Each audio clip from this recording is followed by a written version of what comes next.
Please close your eyes. Think of Dutch agricultural innovation. What do you see? Greenhouses, high-yielding varieties, scientists and laboratories, polder landscapes. We tend to associate agricultural innovation with science and technology. I believe Dutch innovation capacity in agriculture is much more than that. Raising farm productivity in Africa through technology uptake has been tried and disputed for decades. Yes, Nyrica rice, maize hybrids and sweet potato varieties high in vitamin A are proven successes. Donors invested over the past decades huge amounts of money and resources into agricultural technology development for Africa. But the return on investment in terms of raising productivity has been poor. In 2013, we, KIT, conducted a review of DFID's Research into Use program. The program was to bring 30 promising technologies into mainstream use. These were to be selected from on-the-shelf technology developed through 10 years of research in Africa and Asia, which costed £200 million. But the shelves proved to be empty, as no technology for quick uptake was developed. We seem obsessed with the idea that new technology is a solution to Africa's development problems. Every so often, I'm being approached by a Dutch design lab. They believe they have developed the ultimate cooking stove or water-saving device. It will cure the problems of millions of Africans.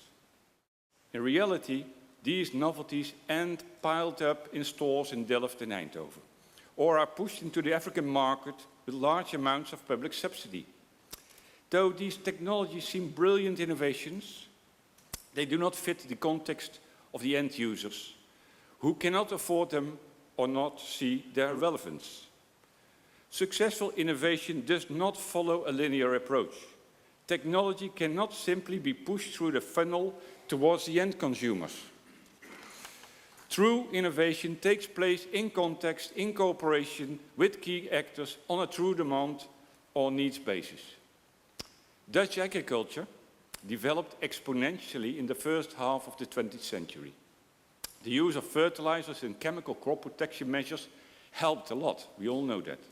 But key to becoming the world's second largest exporter of agricultural produce were cooperatives, novel market structures, land reform, export subsidies and public extension services. All innovative approaches that helped our agro sector grow. Nobody will deny the role of new technology in the Dutch agricultural successes. But without these institutional innovations by public and private actors, they would never have been put to value. I believe that Africa needs more institutional innovations. That will raise farm productivity more than only technology.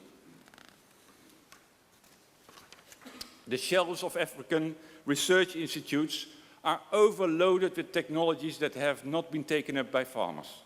What do African farmers need most?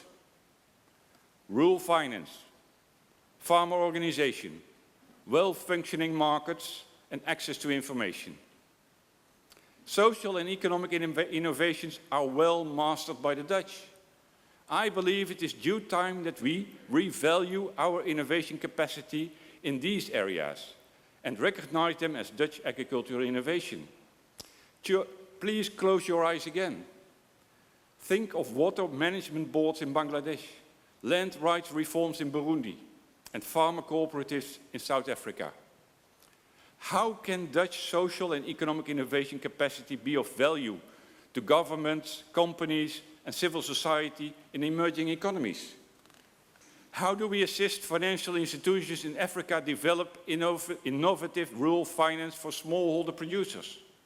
Or make domestic markets work better? The Rabobank has taken first steps towards this, which is great, but is still far from very much needed financial services for smallholder producers. Simply exporting our proven concepts will not work. We have to engage in local innovation processes.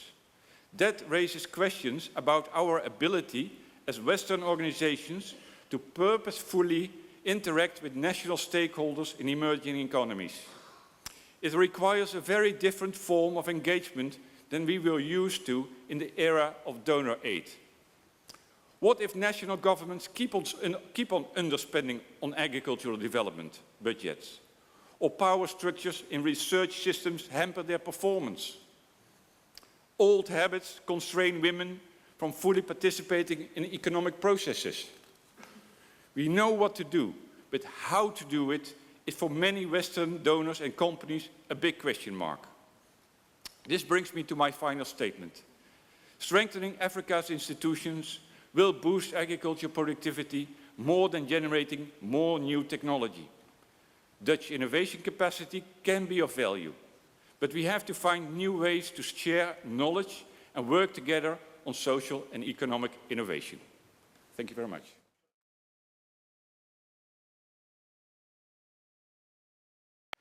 What strikes me and what I like is you are wearing a jersey and you are a banker.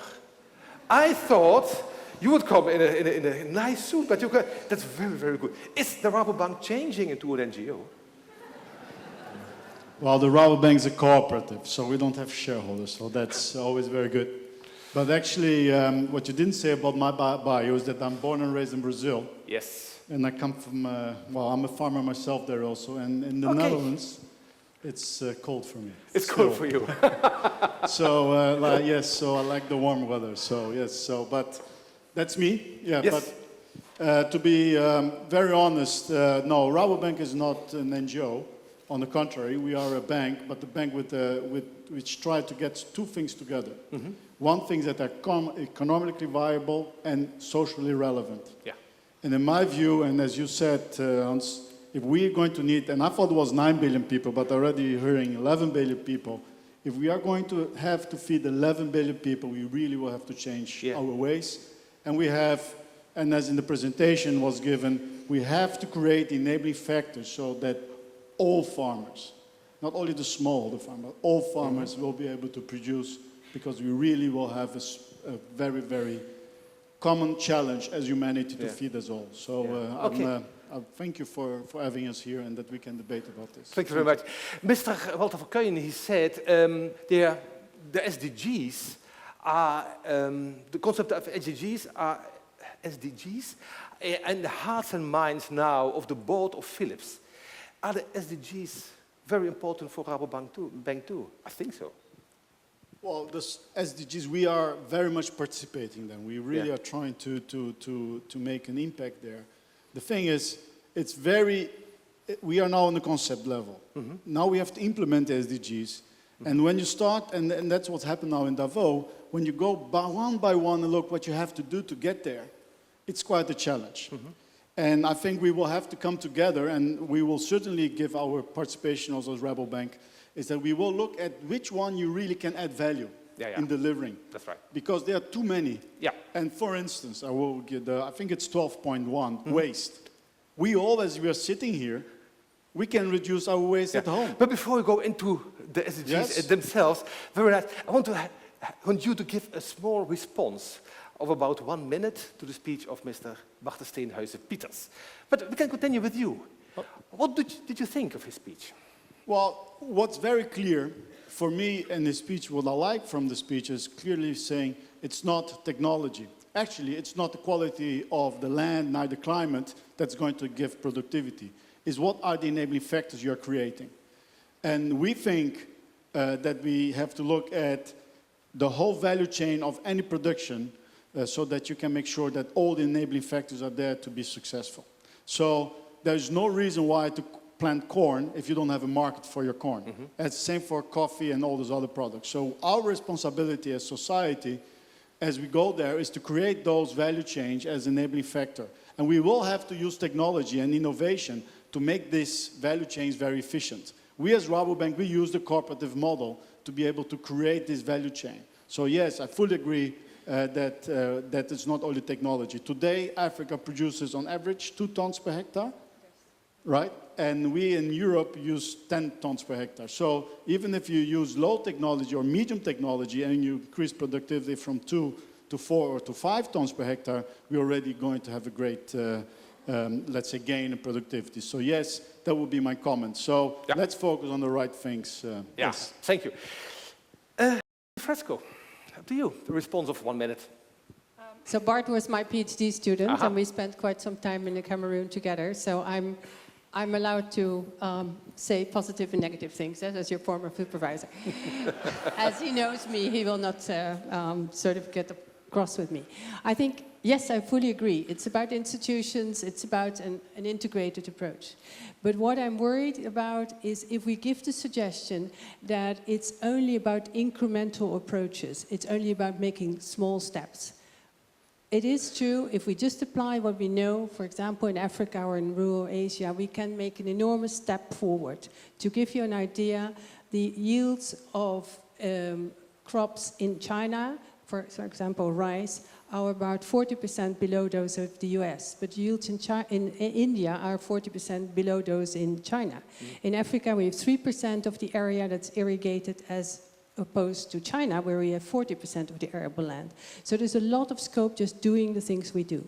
But we also have to be realistic, and we could make a similar argument for food, nutrition, and agriculture as Hans has been doing for health. There have been tremendous changes in the last 50 years in terms of availability of food, and I think that has also explained the differences in poverty, the differences in, or the great improvements in child mortality and so on.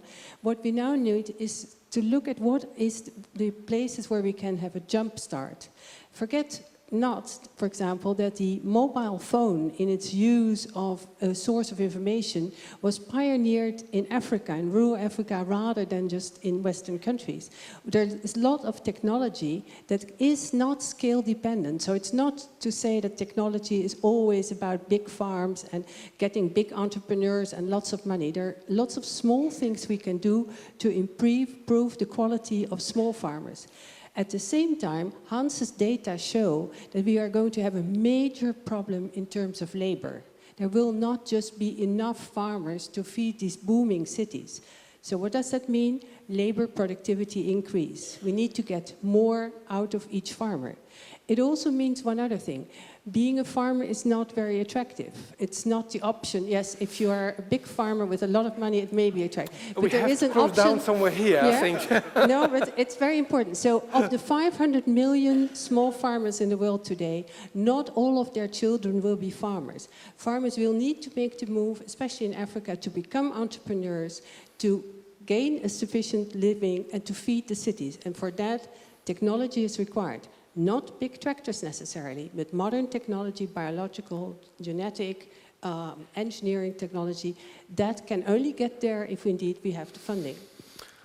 2 minutes, 2.5 I think. But Hans Rosling, a response from you on Bart de Steenhuijsen Piters. Well, I'm humbled standing here between Louise. This is my leading scientific mentor since we've published together since the 1980s. Tell me which mistakes we made.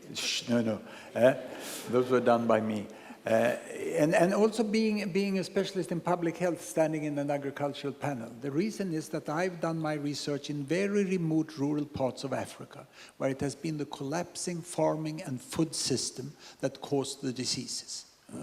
And I really learned that coming to people who are farmers in remote parts of a poor country and talking about medicine, yes, we are interesting. Talking about vaccines, yes, we are interesting. Talking about new planting materials, oh, yes, let's look at it, you know. And new options of selling their products, yes, where can we do it, you know.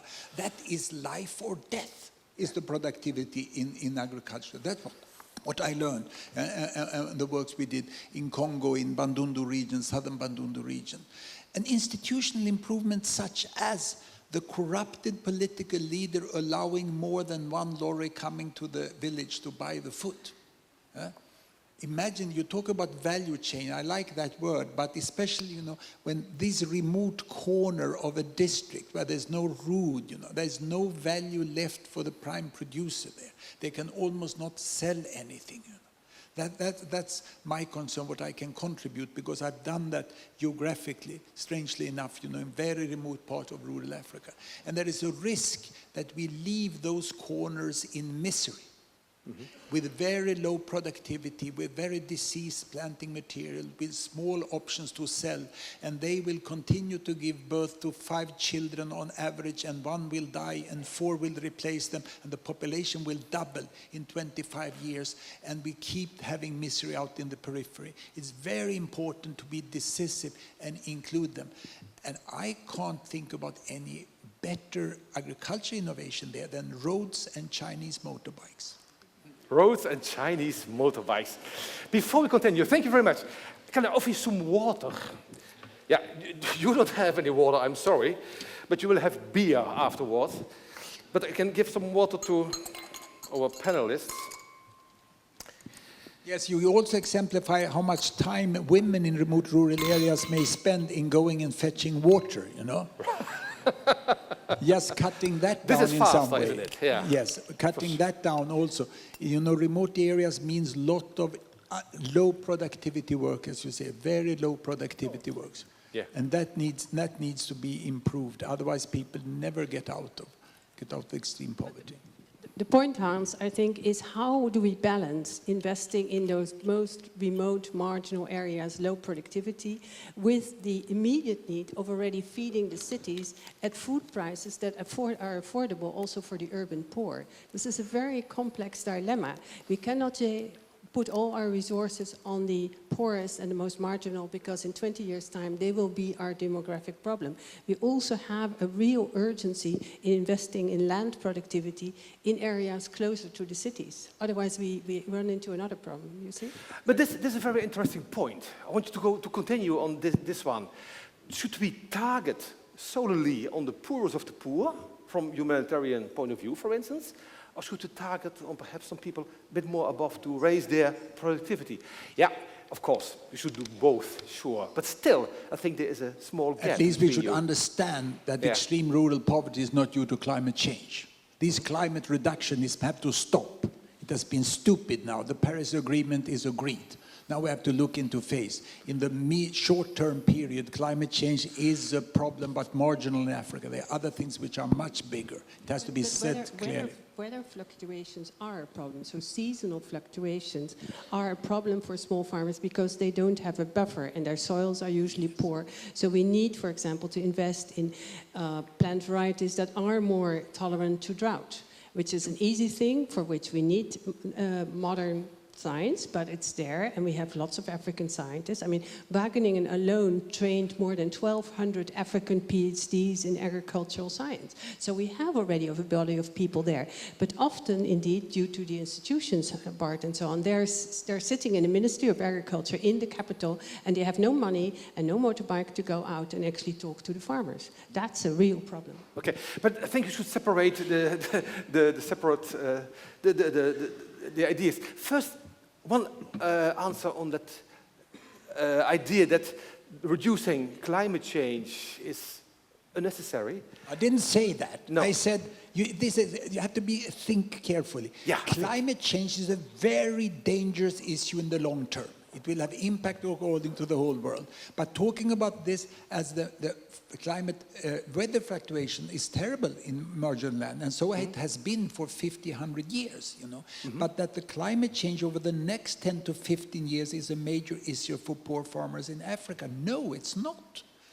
And that's to take the attraction away from the richest end of the world that is causing the climate change. That's wrong.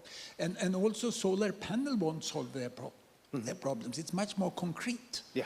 And of course, as you say, if the country grow richer, if the people are well fed in the capital, you will have political stability and the country can function. But don't forget the poorest. Yeah. Don't think that you can wait with the poorest. To end extreme poverty is easier to do fast than to do slowly, because the population will just keep doubling. Yeah, and three-quarters of the poor are in rural areas, still today.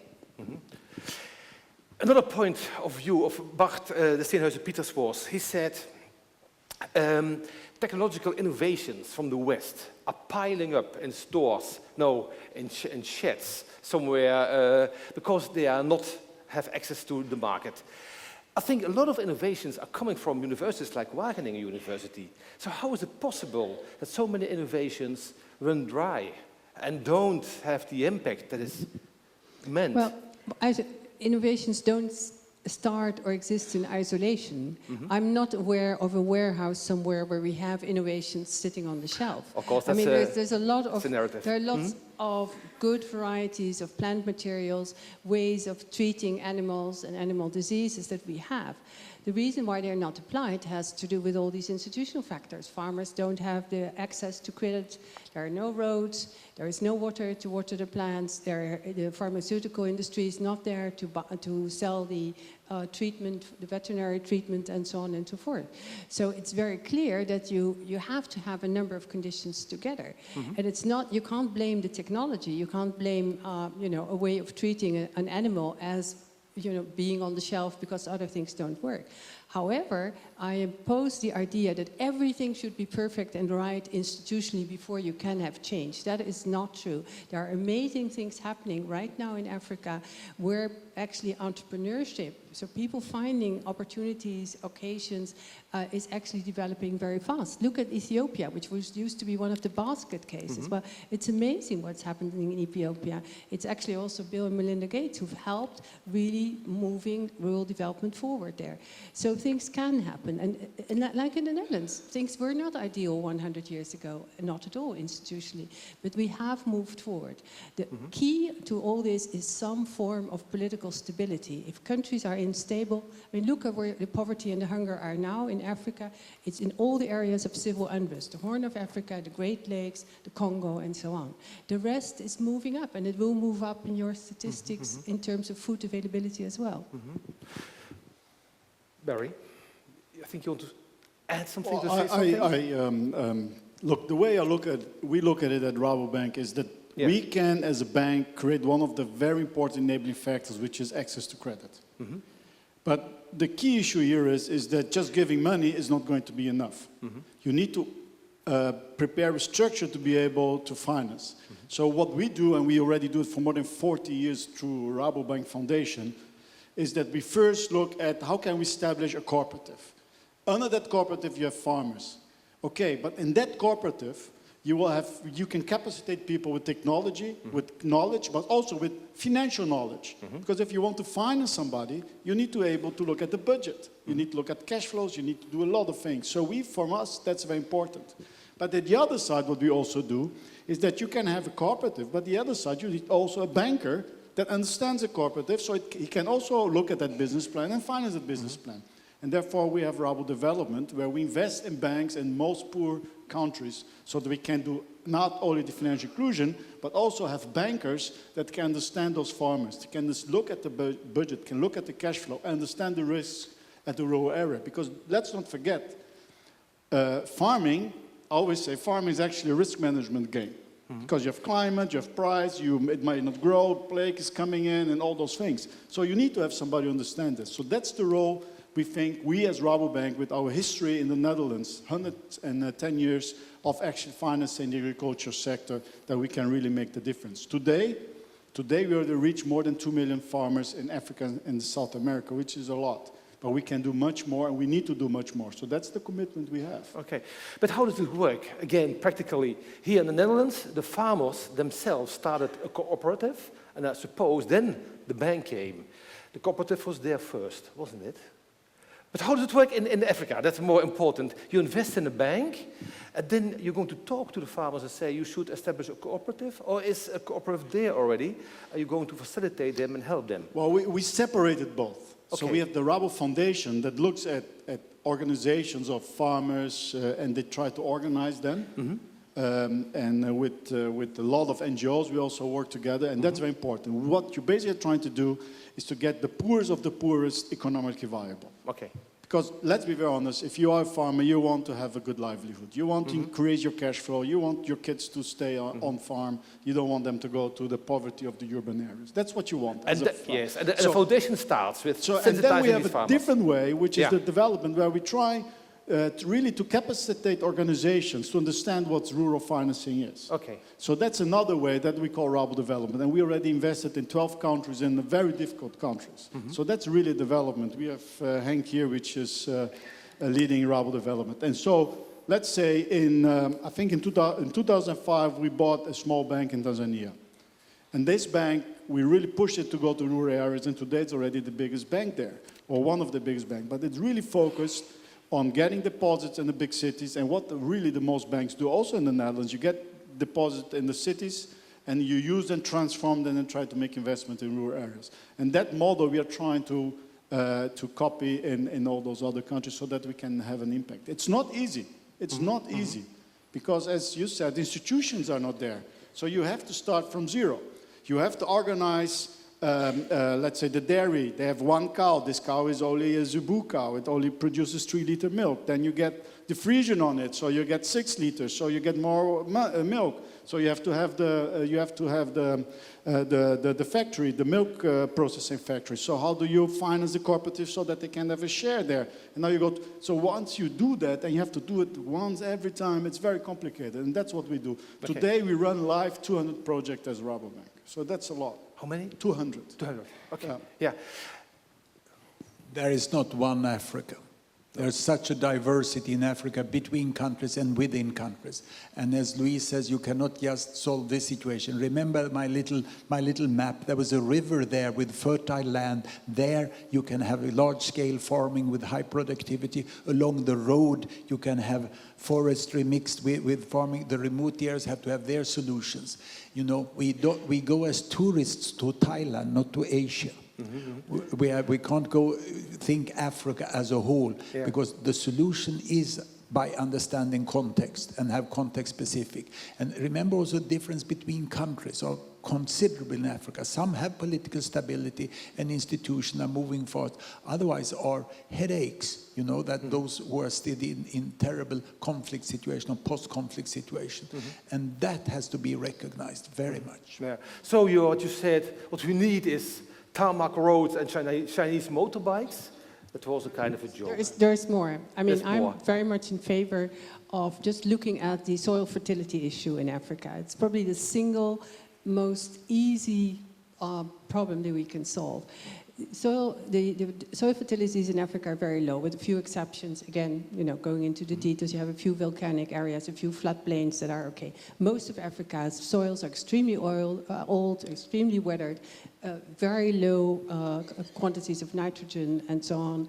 We need to do something about that. We have even thought in Wageningen one day of sort of suggesting that we should have maybe drones even to sort of, you know, sprinkle phosphate from the air or something that sort of has a magic touch to it. That is not going to happen. But definitely by providing farmers adequate fertilizer in small quantities that they can use on small farms and have that in combination with good seeds will make a whole lot of difference. And it's also true, and funded, but it's also true that once there is a kickstart in the development, entrepreneurs will also come from the cities and buy up things. So it's always goes backwards and forwards. And what we need is to get out of that vicious circle of poverty, disease, low labor productivity, low land productivity, and also the psychology. You know, if you're poor and you don't have enough to eat, you don't participate in society, you don't feel recognized, you don't know as parents how to look after your children, and all that makes up a psychological situation where people cannot be entrepreneurs, cannot even benefit from the technology that may be one day away. And what's going to help, apart from the fertilizer, is of course also things like mobile phones. Getting information not just on market prices, but on all kinds of issues. We now have a device on a mobile phone by which you can actually assess some of the soil characteristics just by pointing the phone at the soil. So you get first-hand information on something that's really crucial to your productivity, weather forecasts. So I think the real key to Africa will also be IT, far more than we think. And Africa may be moving much faster, just as they didn't need to pass through the landlines for the telephones and went to the mobile phones directly. They will be using IT also in poor areas. But what we need to invest in there is, for example, to have perfect coverage, which we don't have. I mean, if you're really poor in those areas, often also the mobile phones don't work. But that we can solve. So there are very targeted innovations, modern technology. I mean, let's not fall in the trap of having a dualistic approach that Africa cannot move fast and therefore they need sort of appropriate small-scale hand tool kind of technology. I think that would be insulting our African colleagues. What they want, what they say to us all the time is, we want to be the top of the bill. We want to have the best possible technology and have access to the best science and to the best training. And that's what we should stand for as a country which has so much invested in modern technology, including the social context and the institutional context ourselves. Yeah. I think, again, you're bringing back the role, the more or less decisive role of technology, because you are sticking a bit to the social, economical, cultural, gender kind of approaches, the taboos, the cultural parts, and now you say, but the technology in itself can make a change. I mean, how do you think you are going to increase productivity if it's not through better seeds, better animals, better water supply and fertilizer? I mean, don't forget the same figures that Hans shows can also be applied to agriculture and food. The food availability has grown with 1/3 in the last 50 years, while world population has more than doubled. I mean, that is the same quantum jump in terms of magnitude as some of the figures that you showed on child mortality. So we have already done it. But if we do not invest in improving the soils, in improving productivity, Africa can very well stagger backwards, especially in those marginal areas. Okay. And please, with ODA, at least from the Netherlands, protect it from the naive, ignorant policy advice from the environmentalists who say they should have ecological farmings and no fertilizer. Okay. I hope there are not environmentalists in the audience. The ignorance of the richest end of the world is dangerous, you know. Yeah. It has to be modest. And the idea that something you see a need for in your rich end of the world should be implemented in the other end. Let's do it at home first then and change it there. You know, and this knowledge that the Netherlands have, whether you have an ODA at this level or at this level, and let me also give credit to the Gates Foundation for what they are doing in agriculture. It's very important that you bring knowledge into this agriculture. Then be it in some areas social and institutional innovations, in others technical, you know, or just supply of funding of fertilizer. Thank you very much. I think you have to stop here, Barry Martin, and give the microphone again to Bart de Steenhuijsen Piters. That's your place. Please, Bart, can you reflect a bit on what you heard? Well, a bit is an understatement, Ralph. Yeah, a bit. About, no, not more than, let's say, 2 minutes, or 3 minutes at least. Well, my conclusion is, of course, that the debate is on and the debate is still continuing. But yeah, I learn a lot, and some things I recognize, some things are new. But as Hans says, there's not a single Africa, and there is also not a single farmer. And I think we have to keep on distinguishing between farmers that are actually needing these innovations and turning technology into production, and also those farmers who are yet incapable of doing that. And it's amazing that despite the story of Hans, there is going to be a labor shortage in Africa, a shortage to produce. And that's a remark that Louise made, and which is indeed very valid, that we should not only look at the productivity per unit land, but also per unit labor. And maybe that's even more important. And well, I wrote recently an article about that, which is in your bag. And well, it's not a coincidence that Louise started that remark, and I happen to have done recent research on that. But very important is that we should not forget about the very people that are not capable of coming along and have to leave agriculture as a production. And I'm a bit worried that, yes, we have to feed the world and we have to feed the cities, and we know there are smallholders and larger farmers who are going to do that. But still, there will be a lot of people who will be leaving agriculture as a profession. And we seem to kind of forget about them. Where are they going, and what is their future? Are they going to the cities? Are they going to migrate? They enter into a situation where, well, instability is related to their well-being, which is not so good. And therefore, I would like to argue that agriculture is also seen as a sector that can absorb these people as laborers, or as processors, or as young entrepreneurs, and that all these people who are going to exit agriculture are productive people who we should care about, and also develop a policy how to involve them. It's the inclusion debate at its sharpest point. And that's also agriculture value chains. And well, bringing a sector into development requires that we take these people very serious, and that we are ready to, to include them or help them include. So that would be my final remark for today. Thank you very much.